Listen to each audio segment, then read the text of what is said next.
Well, I'm in a 2014 Chevy Traverse, and today I'm going to show you to connect your phone's Bluetooth to your vehicle interface. So first, make sure your vehicle's on, and then from your home here, you can either just keep clicking this or use these next buttons until you get to settings, and we'll hit settings, and then your Bluetooth device list, we'll click that.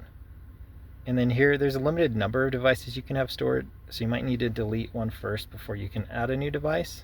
So we'll hit new device, and then from your phone, make sure Bluetooth's on, which it is, and often if you press and hold that, it'll take you to pairing menu. And from here, we want this Traverse, and it's got these random numbers it generated that you want to make sure match, which they do. So we'll hit pair and then confirm yes on the vehicle. Sometimes that search takes a few minutes, or you need to restart your phone a few times or card, make it work, but it worked right away this time. You can sync up your phone book, messages, things like that to make it easier for taking calls if you'd like. But we're all connected now.